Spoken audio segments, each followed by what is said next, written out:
미국이 코로나19 총 확진자가 1,000만 명을 넘어선 세계 첫 국가가 됐습니다. 뉴저지주가 식당 및 술집 실내 영업의 조기 폐쇄 명령을 내렸습니다. 화이자가 바이오온텍과 공동 개발 중인 코로나19 백신이 예방에 90% 효과가 있다고 밝혔습니다. 도널드 트럼프 대통령이 트위터를 통해 마이클 에스퍼 국방장관을 전격 해임했습니다. 조 바이든 당선인의 대선 승리 이후 이제 남는 절차가 주목됩니다. 뉴저지주가 중소기업들을 위해 개인 방역 물품을 사는 비용을 절감할 수 있는 프로그램을 진행합니다. 내 집같이 편안한 은행 뉴 밀레니엄 뱅크가 뉴저지 클러스터와 뉴욕 플러싱에 새로운 지점을 오픈하였습니다. 클러스터 570 피어먼트 로드와 플러싱 141 노던 블러바드에 위치한 새 지점에서 모든 금융 업무와 혼무 기지 상담도 함께 해드립니다. Member of FDIC and Equal Housing Lender.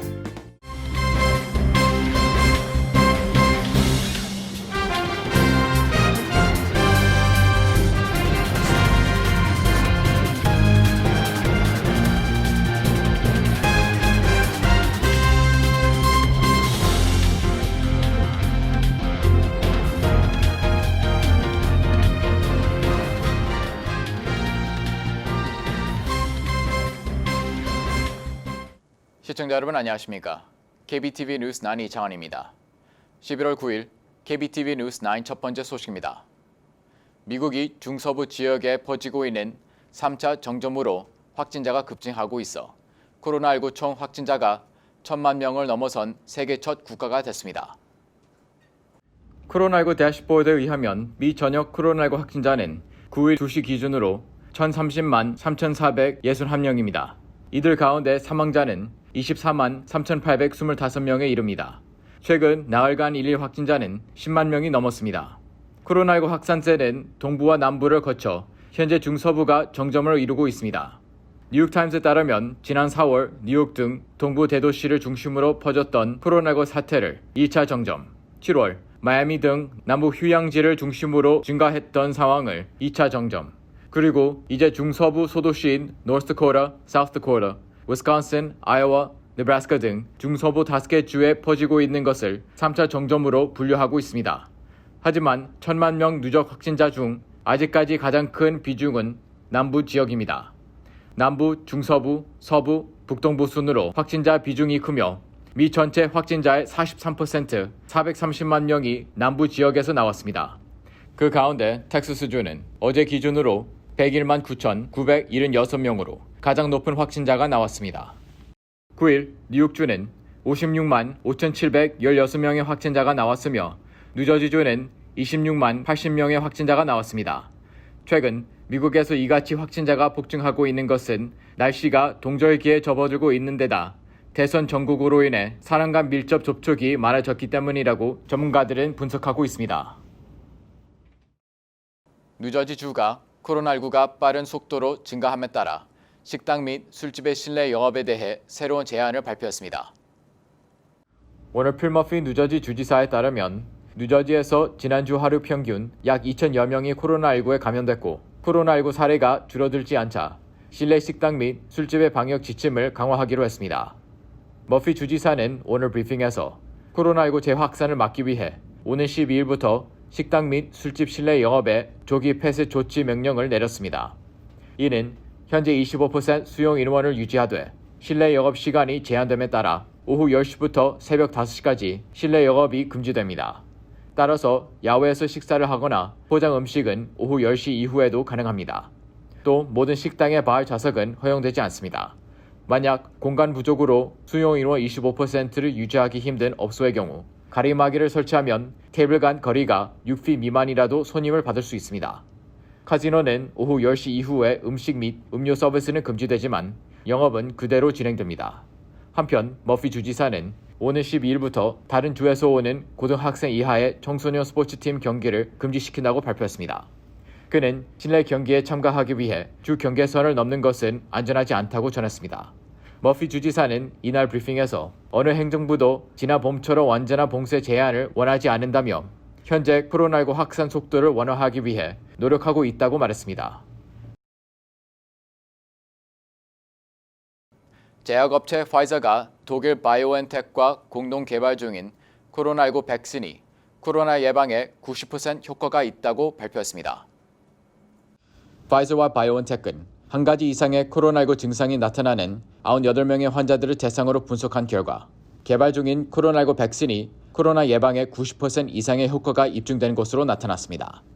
파이저의 코로나19 백신 3상 임상 시험에는 지난 7월 이후 43,538명이 참가하고 있고 이 가운데 38,955명의 참가자가 지난 8일까지 두 번째 백신 접종을 끝마친 상태입니다. 파이저는 3상 임상 시험 결과 심각한 안전 문제는 나타나지 않았다며 백신이 안전하다고 판단될 경우 보건당국에 이달 말 이전에 백신을 판매할 수 있도록 허가를 요청할 계획이라며 이 백신을 16에서 85살에게 투약할 수 있도록 긴급 사용 허가 승인 신청을 내겠다는 입장을 내놓기도 했습니다. 하지만 승인을 받기 위해서는 임상 3상 시험자 절반가량을 대상으로 한 2개월의 안정성 데이터를 확보해야 합니다. 파이저, 바이오엔텍의 코로나 백신 개발 소식에 유럽 증시는 장중 5에서 8% 급등 중이고 뉴욕 선물도 3에서 4% 상승하고 있습니다. 코로나 백신 개발로 경제 회복에 대한 기대도 커지면서 국제 유가도 8% 이상 급등 중입니다. 이에 대해 에버트 브롤러 파이저 CEO는 우리가 터널의 끝에서 빛을 보는 것 같다면서 오늘은 과학과 인류를 위해 훌륭한 개발을 한 날이라고 말했습니다. 다만 전문가들은 백신의 효과가 어느 정도나 지속되는지 등 아직 입증되지 않은 것들이 너무 많아 장기적인 안정성과 효능 데이터가 수집되기 전엔 지나친 해석은 주의해야 한다고 전했습니다. 도널드 트럼프 대통령이 트위터를 통해 마이크 에스퍼 국방장관을 전격 해임했다고 밝혔습니다. 최명진 기자가 전해드립니다. 오늘 트럼프 대통령은 자신의 트위터에 마크 에스퍼는 해임됐다며 그의 공직에 감사하고 싶다는 내용의 글을 트윗에 올렸습니다. 또 매우 존경받는 크리스토퍼 C. 밀러 대테러센터 소장이 국방장관 대행을 맡게 돼 기쁘다며 밀러는 잘 해낼 것이라는 뜻을 전했습니다. 뉴욕타임스는 에스퍼 장관의 해임이 수개월 전부터 예상됐던 일이라고 밝혔습니다. 지난해 7월에 취임한 에스퍼 장관은 트럼프 대통령에게 반기를 들지 않는 예스맨으로 꼽혀 예스퍼라는 별명을 가질 정도였습니다. 하지만 지난 6월 미국 전역에서 조지 플로이드 사망으로 인해 인종차별 항의 시위가 발생했을 때 진압을 위해 연방군을 투입해야 한다는 트럼프 대통령의 주장을 공개적으로 반대한 바 있습니다.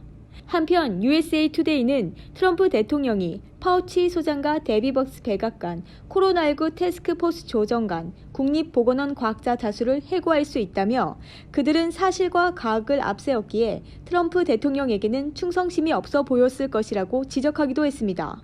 KBTV 뉴스 최명진입니다. 민주당 조 바이든 대선 후보가 7일 핵심 승부처인 펜실베니아에서 역전극을 펼치며 대선 승리의 승전보를 올렸습니다. 이제 남은 절차가 주목됩니다. 김은지 기자의 보도입니다. 조 바이든 민주당 대선 후보의 승리가 확정되면서 공식 취임까지 남은 절차에도 관심이 주목되고 있습니다. 미 전역에서 뽑힌 선거인단 538명은 12월 14일 각 주의 주도에서 대통령 선거를 치르게 되고 선거인단이 행사한 표는 상원의장인 마이크 펜스 부통령에게 전달됩니다. 이후 내년 1월 3일 117대 연방하원이 출범하고 사흘 후인 6일에는 상하원 합동회의에서 정식 개표가 진행됩니다. 이 자리에서 당선인을 최종적으로 호명하게 되며 모든 확인 절차가 끝나면 바이든 당선인은 같은 달 20일 워싱턴 DC 연방의회 의사당 앞에서 제46대 대통령 취임식을 거행하게 됩니다. 또 바이든 당선인은 대선 결과 발표 시점부터 내년 1월 20일 새로운 대통령의 임기가 시작되기 전까지의 기간, 즉 인수위원회 기간 동안 내각을 구성할 사람들을 뽑고 정책 우선순위를 정하는 등 취임 직후 바로 정권을 이어받아 정부를 운영해 나갈 채비 작업을 합니다. 다만 이런 남은 과정은 도널드 트럼프 대통령의 선거 결과 불복과 무더기 소송전 때문에 차질이 불가피해 보입니다. 포브스에 따르면 현재까지 알려진 바이든 당선인의 취임 후 5가지 최우선 정책으로는 먼저 미국이 지난 4일 공식 탈퇴한 파리기후 협정에 재가입할 예정입니다. 바이든은 미국이 기후 방화범에서 기후 대응 주도국으로 변신하겠다고 약속했습니다. 두 번째 정책으로는 세계보건기구 WHO의 탈퇴 결정을 번복하고 재가입할 예정입니다. 바이든 당선인은 민주당 대통령 후보 시절이던 지난 7월 트럼프 대통령의 WHO 탈퇴 결정에 맞서 미국이 국제적 보건위생 강화에 기여해야 미국인도 보다 안전해진다고 밝힌 바 있습니다. 세 번째 정책으로는 무슬림 인구가 많은 이란, 리비아, 소말리아, 시리아, 예멘과 같은 국가의 국민 입국 금지 조치를 취소할 예정입니다. 네 번째 정책으로는 다카 드리머스 프로그램을 복원하여 서류 미비 이민자의 자녀가 미국에서 거주하고 일할 수 있도록 계속 허용할 방침입니다. 다섯 번째로 트랜스젠더 군사 금지를 폐지할 계획입니다. 트럼프 대통령은 2017년 행정명령을 통해 이 같은 관행을 금지했지만 바이든은 트럼프의 정책을 취소할 것이라고 전했습니다. KBTV 뉴스 김은지입니다.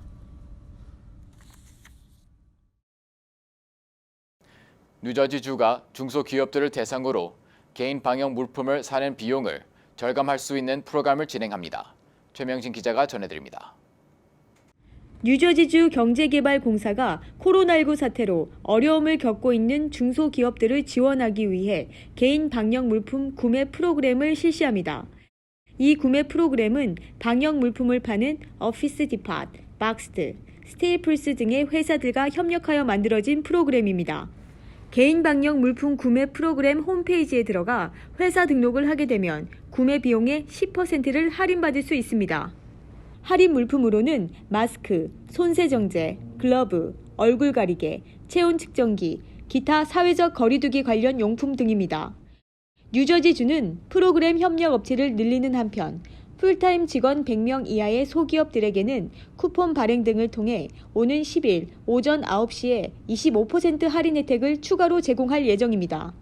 경제개발공사에 따르면 이들 협력단체의 모든 구매자는 최근 업데이트된 코로나19 방역 지침서를 참조해야 합니다. 또 방역 물품의 성능이나 정확성에 대해서는 책임을 지지 않습니다. 아울러 이 프로그램은 중소기업들을 위한 일반적인 가이드로 특정 비즈니스 및 직원의 개인 방역 물품 요구 사항과는 다를 수 있습니다. KBTV 뉴스 최명진입니다. 뉴욕 주립대 순위가 코로나19로 인해 봄학기 개강을 늦추고 모든 학생을 대상으로 코로나19 검사를 의무화하는 내용의 봄학기 운영 계획을 발표했습니다. 운영 계획에 따르면 뉴욕 주립대 64개 캠퍼스는 내년 2월 1일에 봄학기를 시작할 예정이며 모든 봄학기 등록생은 학교로 돌아오기 전 7일간 격리해야 합니다. 또 캠퍼스로 돌아왔을 때 코로나19 검사를 의무적으로 받아야 합니다. 뉴욕주 운전면허증 갱신 기간이 오는 12월 3일까지 연장됩니다. 이에 따라 2020년 3월 1일 이후에 만료된 경우에는 연장된 기간 전까지 운전면허증을 갱신하면 됩니다. 운전면허증 갱신은 주 차량국 웹사이트를 통해 온라인으로도 가능합니다. NBC 뉴스에 따르면 샌디에고 라호야에 사는 제인 우 씨는 남편과 1살 된 딸을 안고 거리를 산책하고 있었습니다. 이때 마스크도 착용하지 않은 한 백인 여성이 가족의 앞을 막아세우고 왜 무슬림이 중국인이 아닌 백인을 참수하는지 모르겠다며 인종차별적 발언을 이어나갔다고 전했습니다. 또 우 씨는 지난 2주간 샌디에고에서 2번의 인종차별을 경험했다며 두려움과 안타까움을 토로했습니다. 한편 아시안 아메리칸 정의 진흥협회에 따르면 3월 이후 우 씨와 같은 인종차별을 당한 사례만 3,000건에 달하는 것으로 보고됐습니다. 대표적인 TV 퀴즈쇼 제퍼디 진행자 알렉스 트레벡이 8일 80세의 나이로 별세했습니다. 그는 제퍼디 진행 관련 공로로 인정받아 오전과 오후 시간대 프로그램을 대상으로 시상하는 데이타임 에이미상을 7차례 수상하기도 했으며 2011년에는 IMB의 인공지능 컴퓨터 왓슨이 출연해 인간 퀴즈왕들을 꺾으면서 화제가 된 바 있습니다. 잠시 후 커뮤니티 브리핑을 전해드립니다.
이어서 환율과 증시 전해드립니다.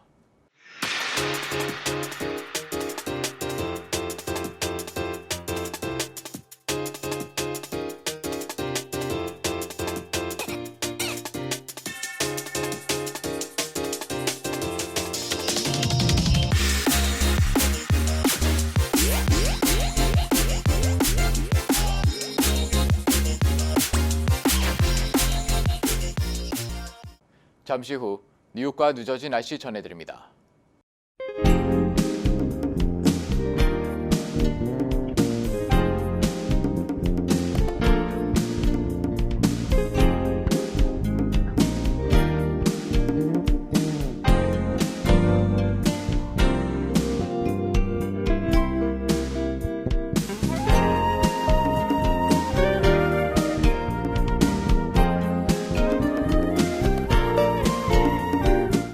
뉴저지주가 오는 12일부터는 코로나19 확산 방지를 위해 밤 10시까지 식당 및 술집 실내 영업을 제한합니다. 오늘도 KBTV 뉴스9을 시청해주신 여러분 고맙습니다. 편안한 밤 보내시기 바랍니다.